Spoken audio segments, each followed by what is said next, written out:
So we've got coverage all the way from their return and into landing.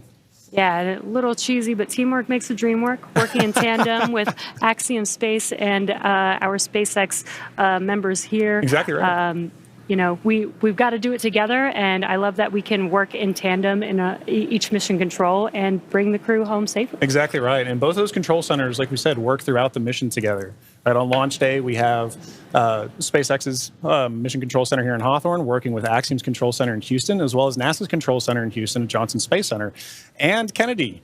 So we have all these launch complexes that work together, all these control centers that work together, and that doesn't change throughout the course of the mission. It really does exemplify the teamwork that we have to make missions like Axiom-4 happen, or AX-4 happen. And all those flight controllers that we see there, they go through a rigorous amount of training to get to those positions, right? To be able to support crew and to be able to understand what crew is going through so that they know exactly what's going on in that mission in that time frame. Yeah, exactly. Yeah, let's take a moment to properly meet and introduce the crew. Yeah. Our mission commander is Peggy Whitson of the United States, and we actually don't have enough time to cover her entire resume because it is incredible. But to give a few highlights, Peggy earned degrees in biology, chemistry, and biochemistry. She was the first female commander of the International Space Station. She has spent over 695 total days in space, during which she logged 60 hours across 10 spacewalks. She is a two-time commander for Axiom Space, having previously served aboard AX-2, and she was just inducted as a member of the 2025 Astronaut Hall of Fame class. And congratulations, Peggy. Pretty incredible. And up next is mission pilot Shubhanshu Shukla of India, whose call sign as test pilot is Shooks. Shooks represents the Indian Space Research Organization, or ISRO. And he's also an astronaut designate of India's inaugural human spaceflight effort, Gaganyaan, an Indian-built rocket and spacecraft. He was commissioned into the Indian Air Force Fighter Wing in 2006. He then achieved the rank of Group Captain in 2024 and has over 2,000 hours of flight experience aboard aircraft, including the Sukhoi 30 MKI, MiG-29, Jaguar, Hawk, and Antonov On-32. Pretty impressive resume. And our third crew member is Mission Specialist Sławomir Uznański-Wiśniewski of Poland. He is representing the European Space Agency as a project astronaut coming from the reserve class of 2022, much like Marcus Wand, who served as a mission specialist on AX-3. A scientist by trade, Sławomir has earned his master's degree of science with honors from Łódź University of Technology in 2008, Master of Science from Université de Nantes, and a graduate engineering diploma from Polytech Nantes in the same year. He also spent 2 years as the engineer in charge of the world-famous Large Hadron Collider in Switzerland beginning in 2018. And rounding out this crew, mission specialist Tibor Kapu of Hungary represents the Hungarian to Orbit Astronaut Program, also known as HUNOR. The program aims to send Hungarian astronauts to the International Space Station for scientific research and technological development, as well as to inspire young people. He graduated from the Budapest University of Technology and Economics, earning a degree in mechanical engineering, followed by a master's degree specializing in polymer technologies. In 2023, Tibor emerged as one of 4 Hungarians selected from a pool of 247 candidates for the HUNOR astronaut program. He has invested a notable amount of time in his career focused on space radiation protection while awaiting his acceptance to HUNOR. What an incredible crew. Together, they are the crew of AX-4, Axiom Space's 4th private astronaut mission to the International Space Station. This mission represents the return of spaceflight for 3 nations, but it also highlights the growing opportunities for nations and entities around the world to conduct meaningful work in low Earth orbit. If you're just now joining us, again, there is a clock in the middle of your screen where you can follow along with the timeline of the mission all the way towards splashdown today. And also in the bottom right-hand corner of your screen, there's a little graphic showing Dragon and its thrusters firing. So while we are not showing some live views at this moment, you can kind of see which thrusters are firing, and there's a lot going on. So Dragon is very active right now. But love this new graphic that we have. Really cool to be able to kind of see. You might not be able to always see it live. And when we do see it live, I love you can actually see the little bursts of thrust. But in case we don't have any live views, you guys can follow along with that graphic in the bottom right corner. And speaking of live views, Pretty perfect excellent timing. inside of Dragon with our commander and pilot there. That is at the front of your screen is Commander Peggy Whitson. And if you're looking right past Peggy Whitson as well, you can see our pilot Shubhanshu Shukla interacting with Dragon's controls there right now. But as you mentioned, Jesse, Dragon is a fully autonomous vehicle on this way home. So kind of tying back to one of the things you mentioned earlier, just being able to see the thrusters firing like that really highlights a good point. When we don't have direct camera feeds like what we just saw, we still get vehicle insight. We still get spacecraft insight.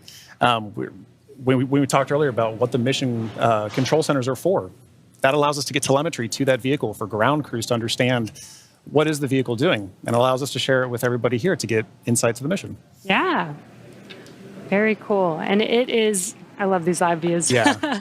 But it's really hard to believe that it's been 5 years since Dragon radically changed how humanity gets to space. After the space shuttle program ended in 2011, NASA astronauts primarily used the Russian Soyuz spacecraft to travel to and from the International Space Station.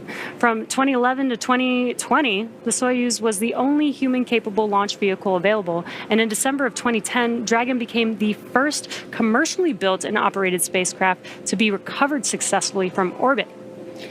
And that mission, known as COTS-1, was the first demonstration flight for NASA's Commercial Orbital Transportation Services, or COTS program.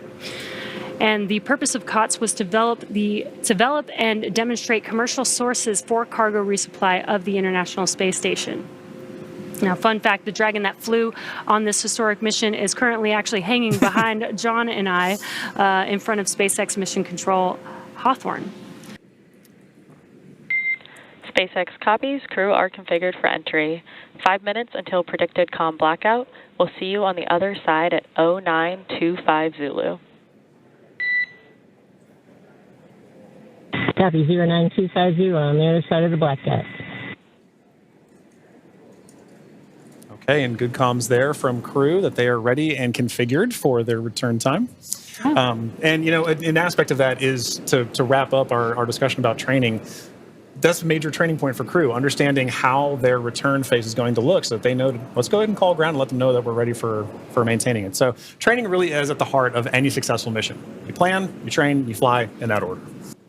Now, after a beautiful launch on June 25th, the AX-4 crew docked with the International Space Station a little over a day later, opening the hatch and greeting the Expedition 73 crew on June 26th. The crew shared some good words in a welcoming ceremony and an astronaut pinning that we don't have there, but did happen, before quickly getting to work on their extensive itinerary. Now, each crew member brought with them a host of research, technology demonstrations, and outreach objectives, ranging from human physiology to space radiation impact studies, and even some gardening while they were up there. So this crew maintained a very full timeline, but they prepared for this, part of their training. Each crew member wanted to ensure that every minute of this mission was utilized and that all of their objectives were hit. So Peggy, Shooks, Suave, and Tibor were ready to work with their time on board. Over the course of 18 days on board the station, they accomplished over 60 research activities, as well as more than 20 outreach events. But as their time on station came to a close, the AX-4 crew participated in a brief farewell ceremony where they said their goodbyes to the Expedition 73 crew, to discuss exactly what it is that we're trying to protect for and understand why space radiation is so difficult to wrap. So, you know, missions like AX-4, they're all important. And we are now seeing great confirmations of the Dragon spacecraft making its return back to Earth right now. And while we are in a blackout period, this is an excellent view, seeing Dragon from the ground as it's re-entering back into Earth's atmosphere. Now, that blackout period is expected to conclude at 2:25 a.m. Pacific time, so just a couple more minutes here, and then hopefully we'll get some comms back between the core and the crew. But in the meantime, at least got some cool views of the crew almost back down here on Earth. Exactly right. And you know, making that kind of visual confirmation is such an important part of what we're tracking today. We're tracking a lot of very dynamic operations. And so being able to see what we see on the screen there is incredibly important for mission controllers. Dragon, SpaceX, comm check.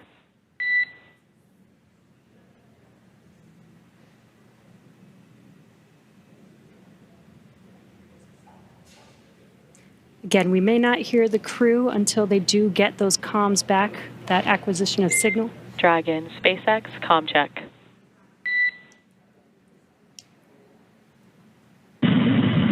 SpaceX, Dragon, we have you loud and clear. Dragon, we have you the same. Expect automated chute deployment. Dragon copies, automated chute deploy. And great news, as you heard there, we got comms from the X4 crew. That's exactly what we're waiting for, and I love that you can hear the excitement in Peggy's voice, too. Yeah. It's like she's done this before. Maybe a few times. A great live view on your screen inside of Dragon as they are re-entering the Earth's atmosphere. And we did hear confirmation that there will be the automatic drogue and parachute deployment coming up here shortly. And on your screen with that great live view. GPS converge. Expect nominal altitude for drogue chute deploy. Copy. Nominal GPS chute deploy. Now we're going to hear a lot of comms back and forth throughout these last 5 minutes here as the Corps will be calling out their altitude as they're making their way down, as well as when the drogue parachutes deploy and the main parachutes deploy. And then as they get closer and closer to Earth, just keeping the crew updated with how close they are before splashdown so that they can expect that splashdown. Exactly right. Exactly right. And those are the things that crew that you're seeing there on the left side of your screen are following along with their onboard telemetry. And for you at home as well, you can see on your screens as well things like vehicle speed, vehicle altitude. All those are really important metrics that we're trying to understand as part of the visual confirmations, the audio communications or the verbal communications that we've gotten with crew. We're also getting vehicle communications and telemetry to all understand how we're looking as we lead up to these next 4 minutes before. And there you can see on your screen, the seats are rotating for the crew. This prepares them for that splashdown, so they do brace for drogue window. Propulsion system. Dragon then deploys its drogue parachutes to stabilize and decelerate the vehicle. Then just before drogue deployment, seats automatically rotate to 26 degrees, which we just saw there, to keep the crew within acceptable G limits for entry and landing. And excellent view. Great view. Drogue parachutes are deployed.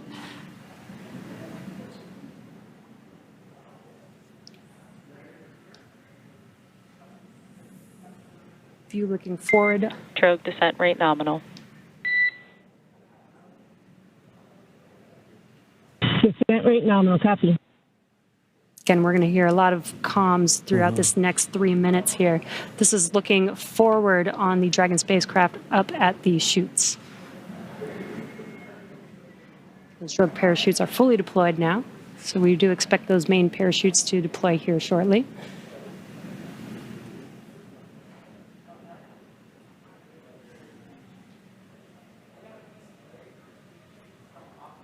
If you're just joining us, we have now confirmed that the AX4 crew on their return home is roughly 2.5 minutes out from splashdown, and our main chutes have deployed. Main chute descent rate nominal.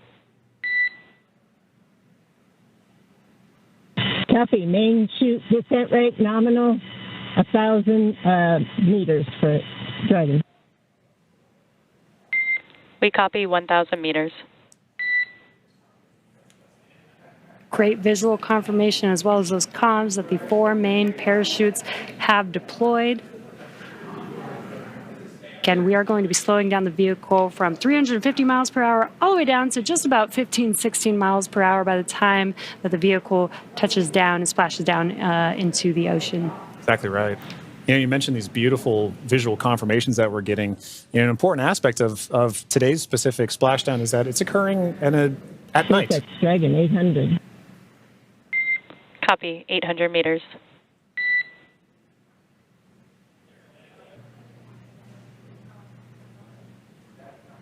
Oh, that's a pretty cool view. Yeah. That's right. Maintaining the vehicle signature through things like cloud layer and any kind of atmospheric disturbance allows us to maintain visual contact with the vehicle as it's making its final descent towards water landing. And it's a little foggy, as you can see there. Yeah, Pacific fog is rolling in. We've got some very bright lights as Dragon, you can see the ocean there. Dragon is about to touch down in just a few seconds here. And working their way towards the vehicle are the SpaceX and Axiom support teams that will be present for the next phase of our splashdown coverage today.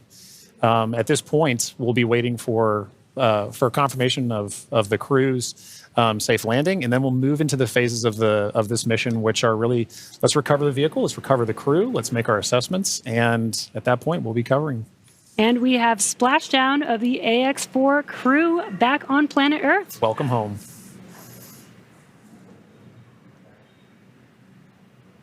SpaceX Dragon splashdown. We are in Stable 1. SpaceX copies splashdown in Stable 1. On behalf of SpaceX, welcome home.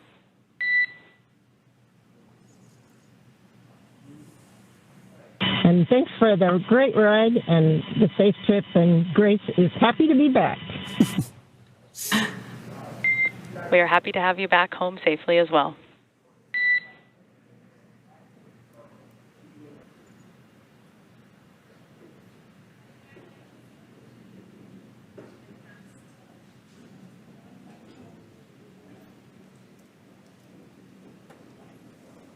The hatch is open, and ground crews are making first contact with the Axiom-4 crew.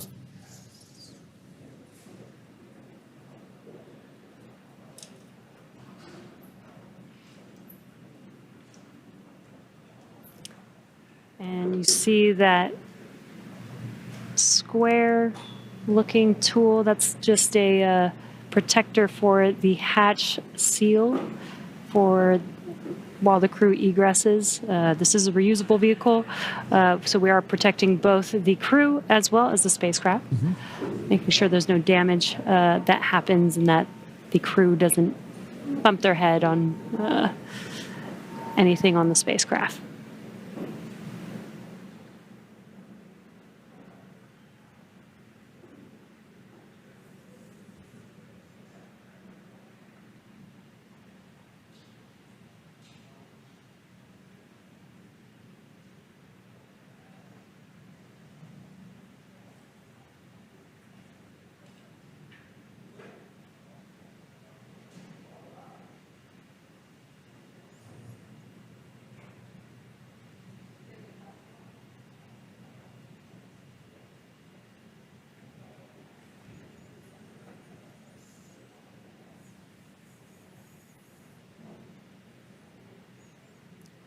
We have our third crew member now egressing the vehicle.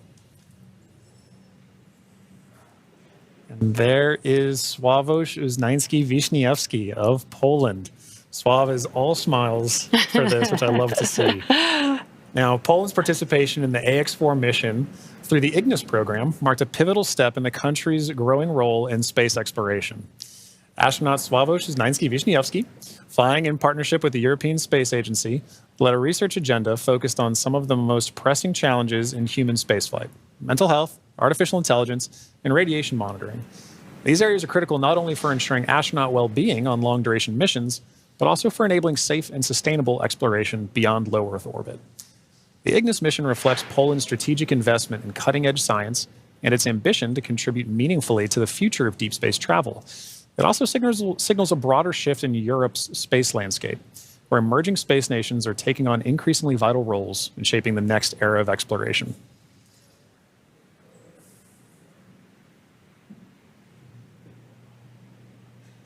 And based on that smile, I'd say Sław felt like he had a very successful mission.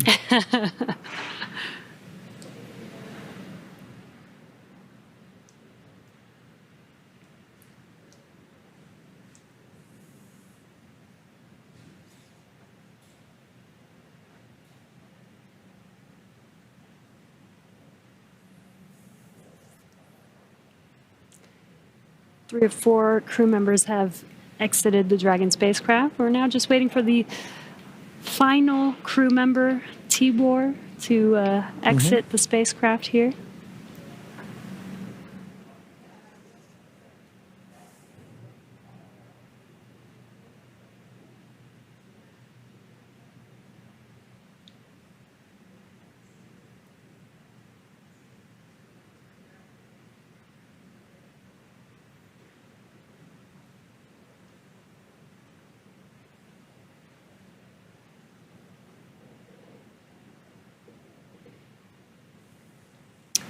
And last but not least, mission specialist Tibor Kapu. Hungary marked a significant milestone in its space ambitions with the AX-4 mission as astronaut Tibor Kapu became the first Hungarian to reach the International Space Station, and all smiles from him there. His participation under the banner of the Hunor Hungarian to Orbit program represents Hungary's commitment to advancing its role in international space exploration. This mission signifies the country's return to human spaceflight after decades and highlights its strategic investment in science, technology, and innovation. And Jesse, it was wonderful seeing Tibor's smiles and waves and high fives. You knew how important this mission was to the crew as they were prepping for it and throughout the mission. And seeing them be able to egress with the same smiles that they went into the capsule with, or into the spacecraft with,